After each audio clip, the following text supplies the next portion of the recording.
রিয়াসাত আজিম এবং not out Noman তামিমের দালাল, আর তামিম ভারতীয় দালাল। আপনারা একটা জিনিস খেয়াল করে থাকবেন, যখন থেকে বিসিবির প্রেসিডেন্ট নির্বাচিত হয়েছেন বুলবুল ভাই, ঠিক তখন থেকেই নট আউট নোমান এবং রিয়াসাত আজিম বিসিবি এবং বিসিবির পরিচালকদের বিরুদ্ধে উঠে পড়ে লেগেছে।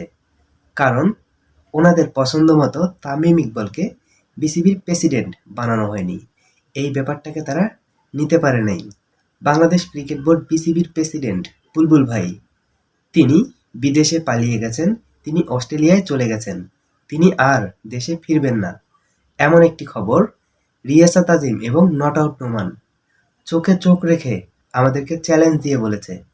অথচ ঠিক কয়েক ঘন্টা পর বিসিবির প্রেসিডেন্ট বুলবুল ভাই মিরপুরের মাঠে সাংবাদিকদের সামনে কথা বলতেছেন।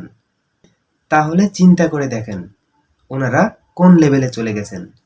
অথচ আমাদের পাপন কাকু যে সময় বিসিবির প্রেসিডেন্ট ছিলেন, ওই সময় কিন্তু তারা কখনো পাপন কাকুকে নিয়ে পাপন রে নিয়ে একটা ভিডিও তৈরি করেনি, ওনার বিরুদ্ধে কথা বলে নাই। এই হচ্ছে ওনাদের সাংবাদিকতা। তাই রিয়াসাত আজিম ভাই এবং নট আউট নোমান ভাই, আপনাদেরকে সম্মান করে বলতে চাই, আমরা আপনাদেরকে অনেক বিশ্বাস করি। এই জায়গাটা আপনারা রক্ষা করুন। বন্ধুরা, আপনাদের কাছে কি মনে হয় কমেন্টে জানিয়ে দিন। সম্ভব হলে চ্যানেলটিকে সাবস্ক্রাইব করে পাশে থাকতে পারেন। ধন্যবাদ সবাইকে।